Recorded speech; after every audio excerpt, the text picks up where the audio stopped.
Hello friends, this is Megha here and welcome to Baira classes. कैसे हैं आप सभी लोग? आई होप आप लोगों की सीटेट दिसंबर 2024 एग्जाम की तैयारी अच्छी चल रही होगी। तो आज की हमारी class CTET science paper 2 marathon class part second है, जिसमें हम क्लास 6 न्यू एनसीईआरटी के जो भी चैप्टर रह गए थे उनको आज हम कंप्लीट कर लेंगे। इसके बाद क्लास 7 और क्लास 8 की एनसीईआरटी में कंप्लीट करा दूंगी केवल 2 से 3 साइंस मैराथन क्लास में। तो आप सभी क्लास पूरी एंड तक देखना, जिससे आप सभी को सीटेट दिसंबर 2024 एग्जाम क्लियर करने में हेल्प मिले। और अगर आप लोगों ने फर्स्ट पार्ट नहीं देखा है क्लास 6 न्यू एनसीईआरटी का, तो डिस्क्रिप्शन बॉक्स में लिंक दिया है, आप सभी क्लास को स्टार्टिंग से देखेंगे तो हेल्प मिलेगी सीटेट एग्जाम क्लियर करने में। तो क्लास को शुरू करने से पहले आप सभी चैनल को जरूर सब्सक्राइब कर लेना, बेल आइकन को भी प्रेस कर देना, जिससे कि नेक्स्ट वीडियो का अपडेट आपको मिल जाए। और क्लास अच्छी लगे तो लाइक करें, दोस्तों के साथ भी शेयर जरूर करना, जिससे कि ज़्यादा से ज़्यादा स्टूडेंट को हेल्प मिले सीटेट एग्जाम को क्लियर करने में। चैप्टर नंबर 8 है a journey through states of water, जल की स्थिति के माध्यम से एक यात्रा। तो इसमें हम सबसे पहले ये समझेंगे कि स्टेट्स कहते किसे हैं। हिंदी में हम इसे अवस्था या स्थिति कहते हैं। तो आपने देखा होगा, जब आप किसी आइस क्यूब को, बर्फ के टुकड़े को फ्रिज से निकालकर बाहर रख देते हैं किसी कटोरी या ग्लास में, तो आप देखते हैं कि कुछ देर बाद वो मेल्ट होने लगती हैं। आप क्या ऑब्जर्व करते हैं कि जो आइस क्यूब है वो मेल्ट होने लगी है और किस में बदल गई है? वाटर में बदल गई है। तो क्या हम ये कह सकते हैं कि जो बर्फ है और जो पानी है वो एक ही सब्सटेंस या पदार्थ के दो रूप हैं? तो हमारा आंसर होगा यस, बर्फ और पानी एक ही पदार्थ है या एक ही सब्सटेंस के दो रूप हैं। तो इन रूप को ही हम क्या कहते हैं? स्टेट्स कहते हैं, अवस्था कहते हैं। तो पानी की कितनी स्टेट होती है? तो 3 स्टेट ऑफ वाटर हम पढ़ते हैं, सॉलिड, लिक्विड और गैस। तो इनको हम एक एक करके समझेंगे। तो सॉलिड क्या है? जब पानी को ठंडा कर दिया जाता है तो वो सॉलिड फॉर्म में हो जाता है, यानी कि आइस क्यूब के फॉर्म में हमें मिल जाता है। और जो सॉलिड फॉर्म है उसमें पानी की जो शेप है वो फिक्स्ड रहती है। जैसे कि आप बर्फ के टुकड़े को चाहे कटोरी में रखो, चाहे गिलास में या प्लेट में रखो, उसकी शेप में कोई चेंज नहीं होता।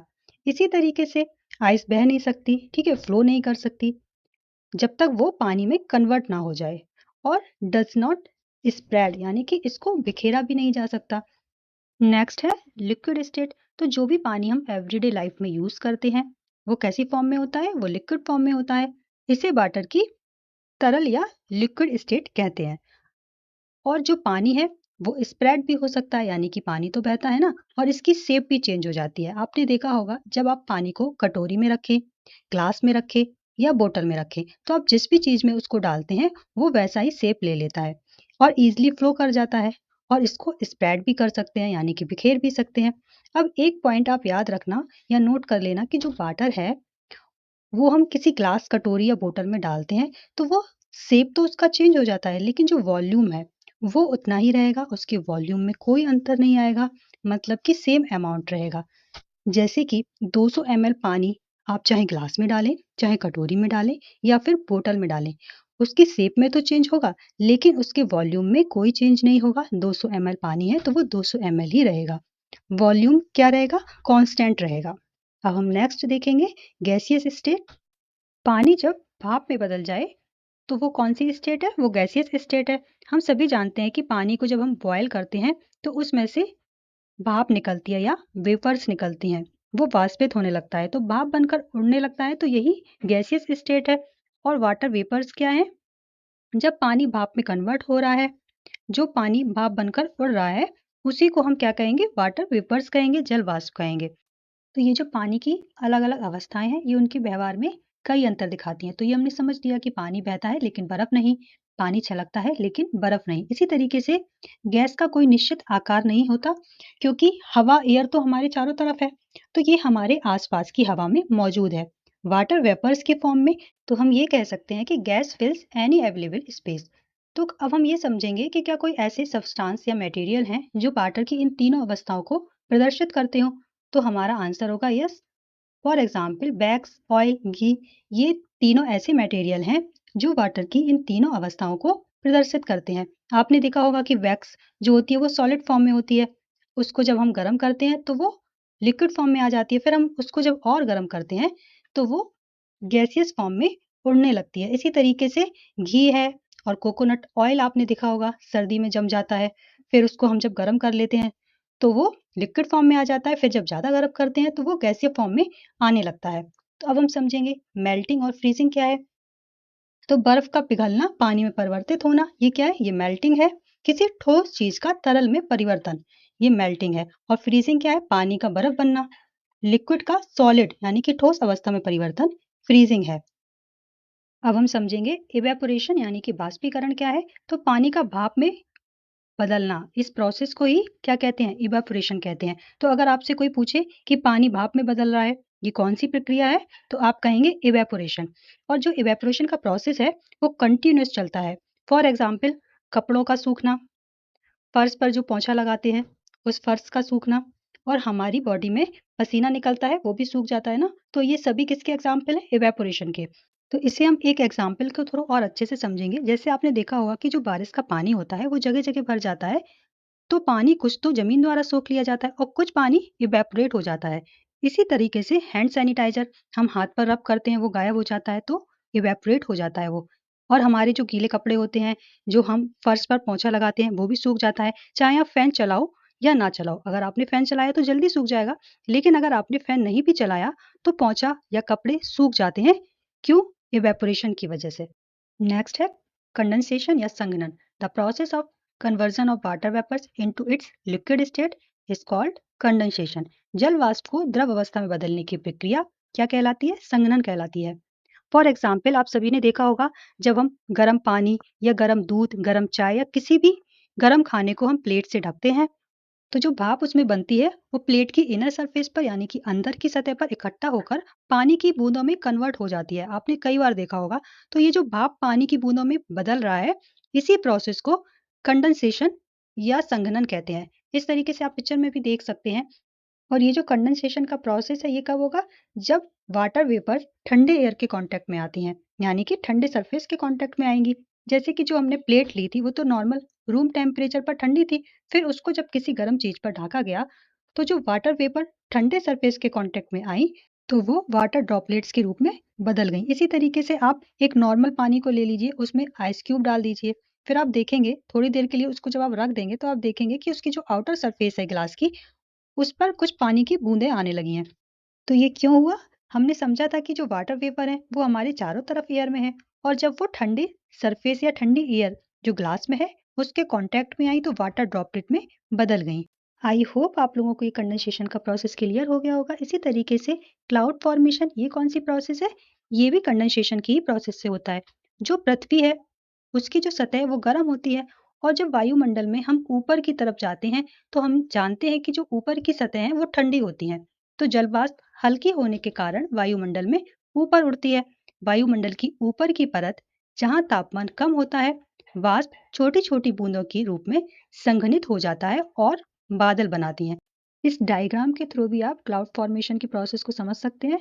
देखिए, अगर आप लोगों को क्लास अच्छी लग रही है तो लाइक करें, दोस्तों के साथ भी शेयर जरूर करना। और अगर आपका कोई डाउट है, कोई क्वेश्चन है तो आप सभी कमेंट करके पूछ सकते हैं, और क्लास में एंड तक बने रहना जिससे कि आपके सभी पॉइंट क्लियर हो जाएं, सीटेट एग्जाम क्लियर करने में आपको हेल्प मिले। अब हम नेक्स्ट समझेंगे conversion of different state of water. तो ये सभी कन्वर्जन हमने समझ लिए, जैसे कि सॉलिड से लिक्विड, ये मेल्टिंग होगा। लिक्विड से गैस फॉर्म में इवेपोरेशन होगा। गैस से लिक्विड बनना कंडेंसेशन। लिक्विड से सॉलिड फ्रीजिंग होगा। तो अब हमने ये समझा कि जो पानी है वो इवेपोरेट होता है, भाप बन जाता है। तो क्या इस इवेपोरेशन की जो प्रोसेस है उसको फास्टर या स्लो किया जा सकता है? मतलब कि जैसे मान लो कि कहीं पर एक जगह पानी इकट्ठा है, या जो गीले कपड़े हैं वो जल्दी सूख जाएं या धीमे सूखें, क्या ऐसा हो सकता है? जबकि जो एनवायरमेंटल कंडीशन है वो सेम हो, ना तो कोई टेम्परेचर में चेंज हुआ है, ना ही हमने कोई फैन ऑन किया है, तो क्या ऐसा हो सकता है?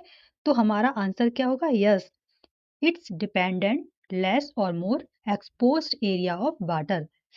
यानी कि जो एरिया है ना, या जो स्पेस है, उसको हम जब बढ़ा देंगे या कम कर देंगे तो ये जो इवेपोरेशन की प्रोसेस है वो कम या तेज की जा सकती है। अब इसको हम एक एग्जांपल के थ्रू समझेंगे तो आपको क्लियर हो जाएगा।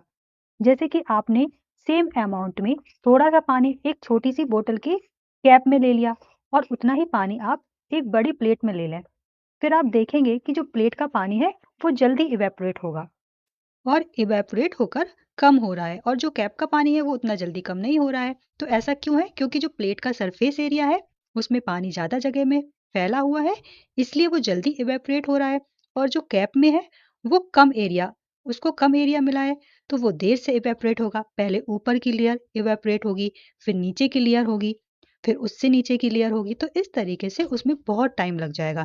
तो इससे हम क्या कंक्लूजन या निष्कर्ष पर निकले कि जो सरफेस एरिया है कितना एक्सपोज्ड है यानी कि फैला हुआ है, वो डिपेंड करता है कि पानी कितनी जल्दी या देर से इवेपोरेट होगा। तो इसी तरीके से जो इवेपोरेशन की प्रोसेस है उस पे बहुत सारे फैक्टर वर्क करते हैं। जैसे कि अगर हम कंडीशन को चेंज कर दें, यानी कि सनलाइट में अगर हम कपड़ों को डालेंगे तो वो फास्टर इवेपोरेशन होगा और जल्दी सूख जाएंगे। इसी तरीके से छायादार जगह पर स्लो इवेपोरेशन होगा, फिर जहाँ पर हवा चल रही होगी वहाँ फास्ट इवेपोरेशन होगा। स्टिल एरिया यानी कि रूम टेम्परेचर पर यहाँ भी स्लो इवेपोरेशन होगा। तो ये सभी इवेपोरेशन की कंडीशन है, अगर आप इनको चेंज करेंगे तो इवेपोरेशन फास्ट या स्लो हो सकता है। अब हम समझेंगे ह्यूमिडिटी क्या है। तो हमारे आसपास के वातावरण में कितना वाटर वेपर प्रेजेंट है, कितनी नमी है, इसी को हम क्या कहते हैं, ह्यूमिडिटी कहते हैं। तो इसे हम एक एग्जाम्पल के थ्रू समझेंगे। जैसे कि फॉर एग्जाम्पल जिस दिन बारिश होती है उस दिन एयर में ऑलरेडी बहुत ज़्यादा वाटर वेपर है, नमी है, तो वाटर इवेपरेट स्लो होगा क्योंकि हवा में बहुत ज़्यादा पानी है, तो वो कपड़ों को कैसे सुखाएगा। और जब हवा ड्राई होती है तो उसमें वाटर वेपर कम होती है तो कपड़े जल्दी सूख जाते हैं, लेकिन ह्यूमिडिटी ज़्यादा होगी तो कपड़े देर से सूखेंगे। और जो ह्यूमिडिटी है वो किस क्षेत्र में कितनी है, इसका पता हमें न्यूज़पेपर या फिर अदर सोर्स जैसे कि जो न्यूज़ वगैरह आती है टीवी में, उनसे पता चलता है। नेक्स्ट देखेंगे वाटर साइकिल। तो वाटर साइकिल क्या है, वाष्पीकरण के कारण समुद्र और अन्य जल निकायों का पानी वाष्प में बदल जाता है, संघनन के कारण ये वाष्प बादलों में बदल जाते हैं और बारिश या बर्फ के रूप में वापस लौट आते हैं। तो ये जो पानी की इस चक्र को क्या कहते हैं, जल चक्र कहते हैं। तो इसमें क्या होता है, पहले इवेपोरेशन होता है, फिर कंडेंसेशन होता है, फिर प्रेसिपिटेशन होता है। अब ये देखिए यहाँ पर बारिश हो रही है, फिर क्या होगा, प्री कलेक्शन, फिर जो पानी है वो हम कलेक्ट कर लेंगे। तो ये जो पूरी प्रोसेस हो रही है इसी को हम क्या कहते हैं, वाटर साइकिल कहते हैं, जल चक्र कहते हैं। और इसी तरीके से हमारी पृथ्वी पर जल चक्र चलता रहता है जिसकी वजह से पानी का जो है वो संतुलन बना रहता है। तो यहाँ पर आपका चैप्टर कंप्लीट होता है। तो अगर आपका कोई डाउट है, कोई क्वेश्चन है तो आप कमेंट करके पूछ सकते हैं। और अगर आप सभी ने फर्स्ट पार्ट वाली क्लास नहीं देखी है साइंस मैराथन की तो आप सभी देख लेना, लिंक मैंने आपको डिस्क्रिप्शन बॉक्स में दे दिया है। अब हम समझेंगे अपना next chapter, chapter number 9, method of separation in everyday life. तो सबसे पहले इसमें हम समझेंगे कि मिश्रण होता क्या है। व्हेन टू और मोर सब्सटेंस आर मिक्स्ड, जब दो या दो से अधिक पदार्थ मिश्रित होते हैं तो उसे हम क्या कहते हैं, मिक्सचर कहते हैं। अब हम समझेंगे डिफरेंट मेथड ऑफ सेपरेशन, पृथक्करण के विभिन्न तरीके हम समझेंगे। पहला है हैंड पिकिंग, जिसे हम हिंदी में चुनना कहते हैं। जब हम अनाज के दानों से इम्प्योरिटीज को अलग करते हैं, जो भी उसमें कंकड़ पत्थर हैं उनको जब हम अलग करते हैं with the help of hand, हाथ से जब हम इम्प्योरिटीज को अलग करते हैं तो वो कौन सा मेथड है, हैंड पिकिंग, जिसे हम चुनना कहते हैं। और ये जो डिफरेंस है वो हम कैसे कर पाते हैं, साइज के बेसिस पे, कलर एंड शेप के बेसिस पे। जिस तरीके से आप पिक्चर में भी देख रहे हैं, ये दाल है, इसमें स्टोन पड़े हुए हैं और इनको अलग किया जा रहा है हैंड से। तो ये मेथड हम जनरली घर में यूज करते हैं जब हम दाल चावल बीनते हैं, तो इसी मेथड का हम यूज करते हैं। तो जब छोटी क्वांटिटी है, जब कम है तो हम इस मेथड का यूज करते हैं, और जब अनाज ज्यादा है, ठीक है, तब हम किस मेथड का यूज करेंगे, तब हम यूज करेंगे थ्रेशिंग। इसमें अनाज के जो स्टॉक होते हैं, जो बंडल होते हैं, उनको लकड़ी पर जोर जोर से वीट किया जाता है यानी कि पटका जाता है। फिर जो अनाज को डंठलों से अलग करने की जो प्रक्रिया है उसी को थ्रेसिंग कहते हैं। इस तरीके से आप पिक्चर में देख सकते हैं, ये जो लेडीज हैं ये अनाज की स्टॉक या बंडल को इस लकड़ी पर जोर जोर से पीट रही हैं। तो इससे क्या होगा, इससे जो अनाज के दाने हैं वो अलग हो जाएंगे। तो इसी प्रोसेस को क्या कहते हैं, थ्रेसिंग कहते हैं। और किसान कड़ी मेहनत करते हैं, फिर भी वो अपने इस काम को एंजॉय करते हैं और समय समय पर वे काम करते हुए लोकगीत भी गाते हैं। नेक्स्ट है विनोइंग। इसमें क्या होता है, अब जो भी अनाज थ्रेसिंग के थ्रू अलग किया गया है उसमें हस्क भी है यानी कि भूसी है, अनाज के ऊपर का छिलका। इसमें छोटी छोटी टूटी हुई लकड़ियां भी हैं। तो अगर कोई चीज कम अमाउंट में है तो वो तो हम ब्लोइंग यानी कि फूंक कर उसको अलग कर लेंगे, जिससे कि जो हैवी चीज है जैसे कि अनाज वो प्लेट में रह जाएगा और हल्की चीज यानी कि छिलका उड़ जाएगा। इसी तरीके से किसान खेत में अनाज से वेस्ट मटेरियल को अलग करने के लिए विनोइंग मेथड का यूज करते हैं। इसमें क्या होता है कि किसान इस तरीके से, आप पिक्चर में देख सकते हैं, किसी ऊंची चीज पर, लाइक स्टूल है, उस पर अनाज को लेकर खड़े हो जाते हैं, फिर हाथ को सेक करते हैं, फिर जिस भी डायरेक्शन में हवा चल रही होती है, हल्की चीजें उसी तरफ उड़ जाती हैं और अनाज जो कि भारी है वो नीचे की तरफ गिरता है। तो मिश्रण के भारी और हल्के घटकों को हवा या उड़ाकर अलग करने की इस विधि को क्या कहते हैं? विनोइंग कहते हैं। नाउ डे टेक्नोलॉजी डेवलपमेंट की वजह से अब क्या है, जो थ्रेसिंग मशीन है वो विकसित हो गई है, जो कि थ्रेसिंग का काम करती हैं और विनोइंग दोनों का काम करती हैं। इस तरीके से आप पिक्चर्स में भी देख सकते हैं। नेक्स्ट देखेंगे छनाई, सीविंग। तो सीविंग क्या करता है, मिश्रण के ठोस घटकों को अलग करने के लिए छनाई की जाती है। फॉर एग्जाम्पल, अगर हमको छन्नी से आटा छानना है तो हम एकदम बारीक पोर वाली छन्नी लेंगे, जिससे हम आटा को छानेंगे। और जो आटा है वो सेपरेट होके इस तरीके से देखिए प्लेट में आ रहा है, और जो चोकर है वो सीव में ही ऊपर रह जाएगा। तो जब हम सीविंग से कोई चीज छानते हैं तो वो इस बात पर डिपेंड करेगा कि जो आपने सीव ली है उसका साइज क्या है, और जो भी मटेरियल आप छानना चाहते हैं वो किस साइज का है। तो सीविंग में साइज डिपेंड करेगा।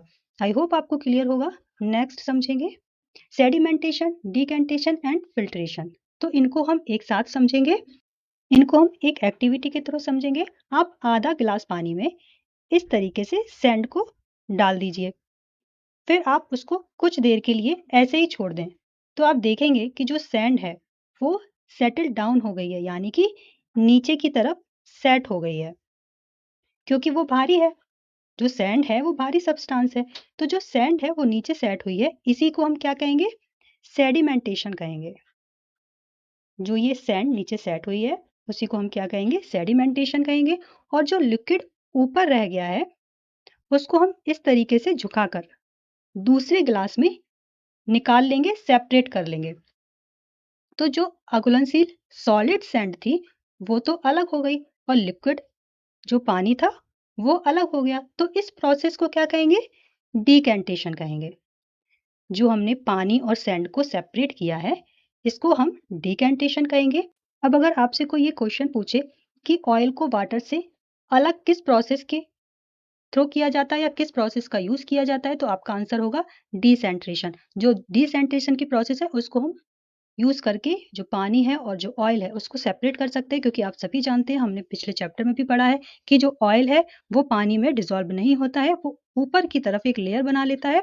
तो उसको हम इजीली डिसेंट्रेशन की प्रोसेस से अलग कर सकते हैं। अब हम नेक्स्ट समझेंगे फिल्ट्रेशन। तो अब फिल्ट्रेशन क्या है? जो लिक्विड हमने, जो पानी हमने अलग किया है सैंड से, तो उसमें अभी भी कुछ छोटी छोटी इम्प्योरिटीज हैं, जिस वजह से पानी अभी भी गंदा है। तो इस लिक्विड को हम एक फिल्टर पेपर की हेल्प से, या आपने देखा होगा कि पहले के लोग क्या करते थे, एक महीन कॉटन का कपड़ा यूज करते थे फिल्ट्रेशन के लिए। उससे जब हम पानी को छानेंगे तो हम देखेंगे कि जो इम्प्योरिटीज थी वो इस फिल्टर पेपर के ऊपर आ गई हैं। ये देखिए इस तरीके से एक फनल में फिल्टर पेपर को अटैच करेंगे और इस पानी को धीरे धीरे डालेंगे, जिससे कि जो पानी है वो छन के इस बीकर में आ जाएगा, और जो इम्प्योरिटीज है वो इस फिल्टर पेपर की ऊपर ही रह जाएंगी। इसी प्रोसेस को हम क्या कहेंगे? फिल्ट्रेशन कहेंगे। तो आई होप आप लोगों को ये तीनों कॉन्सेप्ट क्लियर हो गए होंगे, और फिर भी अगर आपको कोई डाउट है तो आप कमेंट करके पूछ सकते हैं। नेक्स्ट समझेंगे चर्निंग और सेंट्रीफ्यूगेशन। पहले हम ये समझेंगे कि चर्निंग और सेंट्रीफ्यूगेशन है क्या। तो कुछ ऐसे कंपोनेंट्स होते हैं लिक्विड में जिनको हम नॉर्मली आई से नहीं देख सकते, वो इतने माइक्रोस्कोपिक होते हैं, और जो भी मेथड हमने अभी तक पढ़े हैं उनसे भी उन कंपोनेंट्स को अलग नहीं किया जा सकता। तो पहले के लोगों ने कुछ बेसिक सी ट्रिक लगाई, जिसको हम क्या कहते हैं? चर्निंग कहते हैं। आपने अपने घर में भी इस तरीके से अपनी दादी, नानी या मम्मी को दूध या दही से मक्खन निकालते हुए देखा होगा। तो इसी प्रोसेस को सेंट्रीफ्यूगेशन या चर्निंग कहते हैं। अब आपने देखा होगा कि जो लैब वगैरह होती हैं उसमें हम ब्लड टेस्टिंग के लिए देते हैं, तो वहां भी क्या होता है? सेंट्रीफ्यूगेशन मशीन का ही यूज करते हैं वो लोग, जिससे हमें ये पता चलता है कि ब्लड में क्या क्या कंपोनेंट है और कितनी क्वांटिटी में प्रेजेंट है। तो ये तो ट्रेडिशनल मेथड है मक्खन को निकालने का। अब क्या है कि जो टेक्नोलॉजी है वो डेवलप हो गई है, तो अब हमें मिक्सर ग्राइंडर भी अवेलेबल है, जिसकी हेल्प से हम दूध या दही से क्रीम को निकाल लेते हैं। नेक्स्ट है मैग्नेटिक सेपरेशन। इसमें किसी चुंबक की हेल्प से गैर चुंबकीय पदार्थों को अलग किया जाता है। फॉर एग्जाम्पल आप इस पिक्चर में देख सकते हैं कि ये एक कारपेंटर है, इसके पास लकड़ी का बुरादा है और इसमें लोहे की जो कीलें हैं वो मिक्स हो गई हैं या गिर गई हैं। तो अब ये कारपेंटर क्या कर रहा है, एक रिंग मैग्नेट की हेल्प से, चुंबक की हेल्प से इन लोहे की कीलों को अलग कर रहा है, सेपरेट कर रहा है। और हमने ये मैग्नेट वाले चैप्टर में भी पढ़ा है कि जो मैग्नेट मटेरियल होते हैं, आयरन, निकेल, कोबाल्ट, ये मैग्नेट की तरफ अट्रैक्ट होते हैं। तो इसी प्रोसेस को क्या कहते हैं, मैग्नेटिक सेपरेशन। तो यहाँ पर आपका ये चैप्टर कंप्लीट होता है। अब अगर आपका कोई डाउट है, कोई क्वेश्चन है तो कमेंट करके पूछ सकते हैं। अब हम देखेंगे अपना next chapter, chapter number 10, living creatures exploring there characteristic, जीवित प्राणी उनकी विशेषताओं की खोज। सबसे पहले हम समझेंगे लिविंग और नॉन लिविंग। तो वे वस्तुएं जो जीवित रहने के लिए पानी, हवा और पोषक तत्वों की आवश्यकता जिनको होती है वो लिविंग है, जैसे कि ह्यूमन बीइंग, पेड़ पौधे, बर्ड्स, एनिमल। तो ये सभी क्या है, ये लिविंग है। और नॉन लिविंग क्या है, वे वस्तुएं जिन्हें जीवित रहने के लिए पानी, हवा और पोषक तत्वों की आवश्यकता नहीं होती है, वो नॉन लिविंग होती हैं। तो यहाँ डायग्राम में आप देख सकते हैं ये सभी नॉन लिविंग के एग्जाम्पल हैं, pencil, chair, car, book, mobile phone, football. अब हम नेक्स्ट देखेंगे characteristic of the living being. तो कुछ बेसिक सी करेक्टरिस्टिक हैं, विशेषताएं हैं लिविंग बीइंग की, उनको हम समझेंगे। फर्स्ट है ग्रोथ, और इनको हम थोड़ा थोड़ा यहीं पर समझते हुए चलेंगे। तो ग्रोथ क्या है, जो भी हमारी हाइट, वेट और साइज में जो भी परिवर्तन होता है उसको हम ग्रोथ कहते हैं। मूवमेंट क्या है, जब हमारी पोजीशन में चेंज आए तो वो क्या है, मूवमेंट है। जैसे कि हाथ को हिलाना, पैर को हिलाना। इसी तरीके से आपने देखा होगा छोटे बच्चे जब सोते हैं तो वो बहुत सारी पोजीशन को चेंज करते हैं, कभी हाथ इधर कर लिया, कभी पैर इधर कर लिया, कभी सीधे हो गए, कभी उल्टे हो गए। तो ये सभी क्या है, ये मूवमेंट है। फीडिंग क्या है, जो भी प्लांट्स एंड एनिमल जीवित रहने के लिए ग्रहण करते हैं उसे हम भोजन कहते हैं। नेक्स्ट है रिस्पॉन्सिवनेस, यानी कि प्रतिक्रियाशीलता। जो भी चीजें हमारे आसपास हो रही हैं उसके प्रति क्विकली यानी कि जल्दी से रिएक्ट करना, तो ये क्या है, प्रतिक्रियाशीलता है। जो भी चीजें एनवायरनमेंट में हो रही हैं, चाहे वो गुरुत्वाकर्षण बल के कारण हो रही हैं या फिर हम अपनी सेंसेस के थ्रू भी रिस्पॉन्स करते हैं ना चीजों को, तो ये सभी क्या है, प्रतिक्रियाशीलता है। इसी तरीके से प्लांट भी जो है वो रिस्पॉन्स करते हैं। तो आपने देखा होगा एक प्लांट होता है टच मी नॉट, यानी कि छुई मुई का पौधा होता है। तो जब इसकी आप लीव्स को छूते हैं तो वो सिकुड़ जाती हैं, तो प्लांट्स भी रिस्पॉन्स करते हैं। अब एक्सक्रीशन क्या है, जो भी वेस्ट मटेरियल होता है उसको बाहर निकालना। इसी तरीके से प्लांट्स भी वेस्ट मटेरियल को बाहर निकालते हैं, लेटेक्स, रेजिन और गम, जिसे हम गोंद कहते हैं। तो ये सभी प्लांट्स के लिए तो अपशिष्ट मटेरियल है, लेकिन हमारे यानी कि ह्यूमन के लिए उपयोगी हैं। हम नेक्स्ट हम समझेंगे रेस्पायरेशन। तो जो श्वसन की प्रक्रिया है वो भी सभी लिविंग बीइंग में होती है। हम जो ह्यूमन हैं वो ऑक्सीजन गैस को ग्रहण करते हैं और कार्बन डाइऑक्साइड छोड़ते हैं। इसी तरीके से प्लांट CO2 गैस लेते हैं और ऑक्सीजन गैस छोड़ते हैं। तो प्लांट क्या करते हैं, फोटोसिंथेसिस करते हैं। तो इसको हमने nutrition in plant and animal वाली क्लास में अच्छे से समझा है। तो आप सभी फूड वाली और ये वाली क्लास आप सभी देख लेना, लिंक मैंने डिस्क्रिप्शन बॉक्स में दे दिया है। अब नेक्स्ट पॉइंट देखेंगे सेलुलर स्ट्रक्चर। तो सभी में जो भी लिविंग बीइंग है उनमें कोशिकीय संरचना भी होती है। रिप्रोडक्शन यानी कि प्रजनन, किसी लिविंग बीइंग के द्वारा अपनी ही तरह संतान को जन्म देना रिप्रोडक्शन यानी कि प्रजनन कहलाता है। और प्लांट बीजों के माध्यम से प्रजनन करते हैं। कुछ प्लांट वेजिटेटिव पार्ट्स यानी कि वनस्पति भागों के माध्यम से भी प्रजनन करते हैं। अब नेक्स्ट हम देखेंगे एडेप्टेशन यानी कि अनुकूलन। जिस वातावरण में हम लोग रहते हैं उसमें हम अपने आप को ढाल लेते हैं, तो ये क्या है, एडेप्टेशन है। तो ये कुछ बेसिक से कैरेक्टरिस्टिक है जो सभी लिविंग बीइंग में होते हैं, और इनके बेसिस पे हम ये भी डिफ्रेंशिएट कर सकते हैं कि कौन सी चीज लिविंग है और कौन सी नॉन लिविंग है। अब नेक्स्ट हम देखेंगे ग्रोथ, हमने समझ लिया। लाइफ स्पान यानी कि जीवन काल। तो प्रत्येक प्राणी में एक निश्चित अवधि तक जीवित रहते हैं, तो इसी अवधि को जीवन काल कहते हैं। जैसे कि फॉर एग्जाम्पल ह्यूमन का अलग जीवन काल है, एनिमल्स का अलग है, इसी तरीके से बर्ड्स हैं, उनका अलग जीवन काल है। नेक्स्ट देखेंगे मूवमेंट, तो ये हमने समझ लिया। अब हम समझेंगे लोकोमोशन। जब स्थान में परिवर्तन हो, एक जगह से दूसरी जगह जाना, ये क्या है, लोकोमोशन है। फॉर एग्जाम्पल जो एनिमल है वो अपने हाथ पैरों का यूज करके लोकोमोशन करते हैं। इसी तरीके से बर्ड्स अपने पंखों के द्वारा लोकोमोशन करती हैं। इसी तरीके से जो फिश होती हैं वो विंग्स के द्वारा लोकोमोशन करती हैं। तो प्लांट्स जो हैं वो जनरली क्या शो करते हैं, मूवमेंट शो करते हैं, क्योंकि प्लांट्स तो एक जगह से दूसरी जगह नहीं जा सकते ना चल के, लेकिन उनमें भी मूवमेंट होता है। कैसे? जो फ्लावर हैं वो पहले बड की फॉर्म में होते हैं ना, छोटी सी एक कली होती है, फिर फ्लावर बन जाता है। इसी तरीके से जो रूट्स ग्रो करती हैं प्लांट्स की, वो भी मूवमेंट ही शो करती हैं। फिर इसी तरीके से जो रिस्पॉन्स करते हैं प्लांट, जैसे कि टच मी नॉट का जो प्लांट होता है उसको आप टच करिए तो वो सिकुड़ जाता है। तो इस तरीके के मूवमेंट प्लांट में होते हैं। अब नेक्स्ट हम समझेंगे लाइफ साइकिल यानी कि जीवन चक्र। तो जीव के जो जीवन चक्र की श्रृंखला होती है उसी को हम क्या कहते हैं, लाइफ साइकिल कहते हैं। और ये जीवन से शुरू होती है और मृत्यु पर समाप्त होती है। अब हम मॉस्किटो यानी कि मच्छर की लाइफ साइकिल समझेंगे। तो सबसे पहले एग, फिर होता है लार्वा, फिर होता है प्यूपा, फिर एडल्ट। इस तरीके से आप इस डायग्राम के थ्रू भी समझ सकते हैं। तो अब हम देखेंगे लार्वा स्टेज क्या है। एक कृमि जैसा जीव एग से निकलता है और ये स्टेज स्टार्ट होती है जब अंडा फूटता है, तो लार्वा अवस्था शुरू होती है। यहाँ पर आप डायग्राम में भी देख सकते हैं। तो इसे हम क्या कहते हैं, इसे शिशु कीट भी कहते हैं। नेक्स्ट है प्यूपा। तो प्यूपा क्या है, जो लार्वा और पूर्ण विकसित एडल्ट के बीच की स्टेज है ना।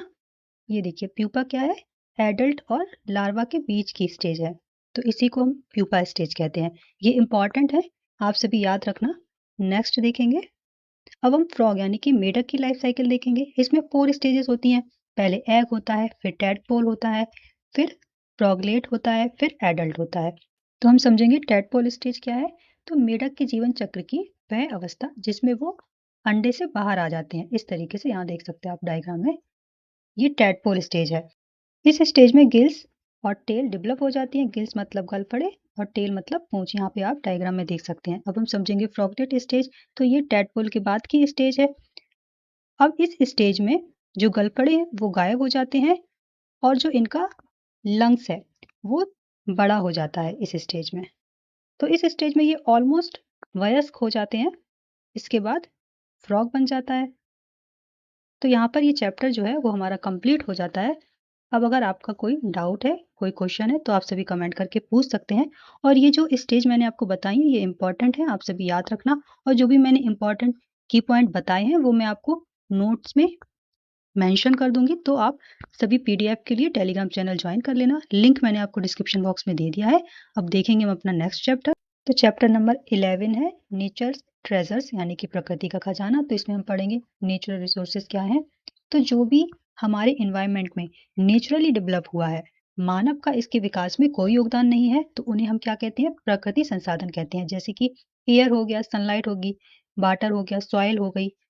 इसी तरीके से स्टोन यानी कि जो चट्टानें होती हैं वो, फॉरेस्ट यानी कि जंगल, फोसाइल फ्यूल्स यानी कि जीवाश्म ईंधन। तो ये सभी क्या है, नेचुरल रिसोर्स हैं। अब हम इन सबको एक एक करके समझेंगे। सबसे पहले हम समझेंगे वायु यानी कि एयर। तो जो एयर है वो हमारे वातावरण में हर जगह प्रेजेंट है, हमारे आसपास सभी जगह प्रेजेंट है। ये हमें दिखाई नहीं देती, लेकिन हमारे वातावरण में चारों तरफ फैली हुई है। तो इसमें कुछ गैसेस प्रेजेंट होती हैं, जैसे कि नाइट्रोजन हो गया, ऑक्सीजन हो गया, कार्बन डाइऑक्साइड हो गया, और अन्य छोटी मात्राओं का मिश्रण है। तो और भी गैसेस इसमें प्रेजेंट होती हैं, जैसे कि ऑर्गन, ठीक है, सल्फर, ये सभी गैसेस हमारी एयर में प्रेजेंट होती हैं। अब इनका हम परसेंटेज देखेंगे। तो जो एयर में सबसे ज़्यादा प्रेजेंट होती है वो कौन सी गैस है, वो नाइट्रोजन है। 78% नाइट्रोजन गैस हमारी एयर में प्रेजेंट होती है। और इसी तरीके से ऑक्सीजन जो हम ग्रहण करते हैं वो एयर में कितनी परसेंटेज होती है, 21% होता है। और बाकी की जो गैसेस हैं उनका क्या परसेंटेज है, 1%। जैसे कि ऑर्गन, कार्बन डाइऑक्साइड, सल्फर, ये सभी 1% प्रेजेंट है एयर में। नेक्स्ट देखेंगे विंड मिल्स यानी कि पवन चक्की। तो आपने इस तरीके की पवन चक्की लगी देखी होंगी कई जगह पर। तो ये कैसे वर्क करती है, जो चलती हुई हवा होती है वो इस पवन चक्की पर एक फोर्स लगाती है, यानी कि एक बल लगाती है, जिससे ये पवन चक्कियां घूमती हैं। तो इनका यूज क्या होता है, आटा चक्की चलाने में, और कुएं से पानी निकालने में, और बिजली पैदा करने के लिए इसका यूज किया जाता है। तो इस तरीके से बड़े बड़े विंड मिल्स फार्म भी होते हैं, जहाँ पर बड़ी संख्या में ये पवन चक्कियां लगाई जाती हैं, जिससे बिजली पैदा की जाती है और हवा की एनर्जी का उपयोग किया जाता है। अब नेक्स्ट हम समझेंगे वाटर, नेचुरल रिसोर्स है। तो पानी जीवित प्राणियों के लिए आवश्यक है और इसका उपयोग हम पीने में, नहाने में, खाना बनाने में, सफाई में, इन सभी दैनिक कार्यों में यूज करते हैं। पानी का मुख्य स्रोत क्या है? बारिश। पानी एक साफ, गंधहीन, स्वादहीन और रंगहीन तरल है। पृथ्वी की सतह पर लगभग 2/3 हिस्सा पानी से ढका हुआ है। मतलब कि जो अधिकांश पानी है वो कहाँ प्रेजेंट है? महासागरों और समुद्र में। और ये जो महासागरों और समुद्र का पानी है ये कैसा है? ये सलाइन वाटर है, यानी कि ये पीने योग्य पानी नहीं है, ये खारा पानी होता है और इसको घरेलू यानी कि घरेलू कामकाज में भी यूज नहीं कर सकते, एग्रीकल्चर में भी यूज नहीं कर सकते, इंडस्ट्रियल यूज में भी इस पानी का यूज नहीं कर सकते।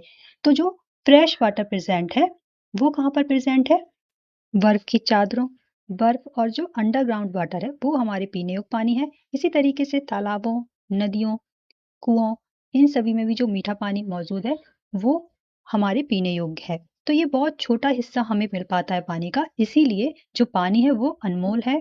तो हमने यहाँ पर ये समझा कि जो पानी है, जो पीने योग्य पानी है, जो यूज करने योग्य पानी है, उसका कितना कम हिस्सा हमारे पास अवेलेबल है। तो हमें पानी को वेस्ट नहीं करना चाहिए, क्योंकि पानी जो है वो बहुत प्रीसियस है, हमें इसको सेव करना चाहिए। और पानी को हमें गंदा भी नहीं करना चाहिए। जो नदियों, तालाबों, झीलों, इनका जो पानी है उसको हमें पॉल्यूट नहीं करना चाहिए। और अब हम किस तरीके से पानी को सेव कर सकते हैं और उसको बर्बाद होने से रोक सकते हैं। तो जो भी हम पानी इस्तेमाल करते हैं, नल हम बंद करके कोई काम कर सकते हैं। ऐसा नहीं कि अगर हम ब्रश कर रहे हो और नल खुला हुआ है उसको आप बंद कर दीजिए। और पानी का जो लीकेज है उसको सही कराना चाहिए। पानी को रिसाइकलिंग करना चाहिए, वाटर हार्वेस्टिंग वगैरह करनी चाहिए, जिससे कि पानी की बचत हो सके। तो पानी को संरक्षण करें और उसका विवेकपूर्ण तरीके से उपयोग करें। नेक्स्ट देखते हैं वाटर हार्वेस्टिंग। ये क्या है? ये पानी को संरक्षित करने का एक मेथड है। इस तरीके से हम पानी को संरक्षित कर सकते हैं। तो हम समझेंगे रेन वाटर हार्वेस्टिंग। कई इमारतों में वर्षा जल को बाद में उपयोग करने के लिए बड़ी मात्रा में एकत्रित किया जाता है और इसी को हम क्या कहते हैं? Rain water harvesting. अब इस डायग्राम के थ्रू भी हम समझेंगे। ये जो बारिश का पानी है छत पे गिर रहा है और ये पाइप की हेल्प से बड़े बड़े टैंक में जा रहा है। तो इस तरीके से हम पानी को कंजर्व कर सकते हैं। नेक्स्ट हम समझेंगे सन, नेचुरल रिसोर्स। सूर्य एक चमकदार आकाशीय तारा है जिसके चारों ओर पृथ्वी और अन्य ग्रह घूमते हैं, जिससे पृथ्वी को गर्मी और प्रकाश प्राप्त होता है। ये मुख्य रूप से किसका बना हुआ है? हाइड्रोजन और हीलियम का। और विभिन्न उद्देश्यों के लिए हम सूर्य की गर्मी का और इसके प्रकाश का उपयोग करते हैं। सन के प्रेजेंस में जो प्लांट हैं वो अपना भोजन तैयार करते हैं फोटोसिंथेसिस की प्रोसेस के थ्रू। और जो सोलर पैनल होते हैं वो इसकी एनर्जी को कैप्चर करते हैं और उससे जो इलेक्ट्रिसिटी है वो प्रोड्यूस की जाती है। तो सोलर पैनल क्या है ये हम समझेंगे। तो इसको हम एक पिक्चर्स के थ्रू, डायग्राम के थ्रू समझेंगे। ये क्या होते हैं? ये सेमी कंडक्टर मटेरियल के बने होते हैं और जब इन पर सनलाइट पड़ती है तो ये इलेक्ट्रॉनिक चार्ज उत्पन्न करते हैं, जिससे कि एनर्जी प्रोड्यूस होती है। और इस एनर्जी का यूज हम कहाँ करते हैं? हम कुकिंग वगैरह में भी इसका यूज कर सकते हैं। तो इस तरीके से सोलर पैनल का यूज करते हैं सन की एनर्जी को स्टोर करने के लिए। अब नेक्स्ट हम समझेंगे सॉइल। यह एक प्राकृतिक निकाय है जो भूमि की सतह पर पाए जाने वाले ठोस, खनिज और कार्बनिक पदार्थ, तरल गैसों से बना होता है। तो जो सॉइल है वो प्लांट्स को ग्रो करने के लिए बहुत इंपॉर्टेंट है। इसमें जो कणों के बीच दूरी होती है उसमें पर्याप्त हवा होती है, जिससे कि प्लांट इजीली ग्रो कर पाते हैं और ये रूट को इजीली ग्रो करने में हेल्प करती है, उनको पर्याप्त स्पेस देती है। और सभी प्लांट्स एंड एनिमल इसका हिस्सा बन जाते हैं, क्योंकि जब हम चीजों को डिकम्पोज या डिके करते हैं तो इसमें सॉइल का इंपॉर्टेंट रोल होता है। नेक्स्ट समझेंगे फॉरेस्ट, जंगल जिसे हम कहते हैं या वन। तो ये क्या है? ये बहुत बड़ा एक विशाल क्षेत्र होता है जो कि पौधों और वृक्षों से घिरा होता है। और जो वन होते हैं वो पक्षियों, कीटों और कई जंगली जानवरों के लिए प्राकृतिक घर होते हैं। वन जानवरों, कीटों और पक्षियों का भोजन और आश्रय दोनों प्रदान करते हैं। तो अब हम देखेंगे फोसाइल फ्यूल्स यानी कि जीवाश्म ईंधन क्या है। ये जो जीवाश्म ईंधन होते हैं ये पृथ्वी की अर्थ क्रस्ट से मिलते हैं और ये कोयला, प्राकृतिक गैसें, पेट्रोलियम, इनके कंप्रेशन से बने होते हैं। अब नेचुरल गैस क्या है? यह एक जीवाश्म ईंधन है जिसका उपयोग खाना पकाने और बिजली पैदा करने के लिए किया जाता है। इसका उपयोग सीएनजी के रूप में वाहनों के लिए ईंधन के रूप में भी किया जाता है। नेक्स्ट देखेंगे, अब हम समझेंगे रिन्यूएबल रिसोर्स और नॉन रिन्यूएबल रिसोर्स यानी कि नवीनीकरण संसाधन और गैर नवीनीकरण संसाधन, ये क्या होते हैं ये हम समझेंगे। तो जो संसाधन निरंतर उपयोग के बाद भी समाप्त नहीं होते, उनको हम कौन से संसाधन बोलते हैं? Renewable resource. और ये कौन से होते हैं? सन, एयर, वाटर, फॉरेस्ट, ये सभी क्या है? नवीनीकरण संसाधन है। और एक चीज आप सभी याद रखेंगे कि ये जो रिन्यूएबल रिसोर्स होते हैं ना, ये ऑटोमेटिकली रिस्टोर हो जाते हैं। और नॉन रिन्यूएबल रिसोर्स कौन से हैं? Fossil fuels such as coal यानी कि कोयला, पेट्रोलियम, प्राकृतिक गैसें और जो भी दुर्लभ खनिज है, वो सभी नॉन रिन्यूएबल रिसोर्स है। और ये संसाधन अगर इनका असीमित मात्रा में उपयोग किया जाए तो इन्हें आसानी से प्रतिस्थापित नहीं किया जा सकता, और अगर इनका बड़े पैमाने पर उपयोग किया जाए तो ये बहुत तेजी से समाप्त हो जाते हैं और खुद से ये रिस्टोर नहीं होते। तो हमने देखा कि जो भी प्रकृति में खजाने हैं, उनके बिना हमारा जीवन पृथ्वी पर असंभव है, और हमें अपने अस्तित्व को बनाए रखने के लिए, अपना जीवन आरामदायक बनाने के लिए इन खजानों की हमें आवश्यकता है। तो यहाँ पर हमारा जो चैप्टर है वो कंप्लीट होता है। अब अगर आप लोगों का कोई डाउट है, कोई क्वेश्चन है, तो आप सभी कमेंट करके पूछ सकते हैं।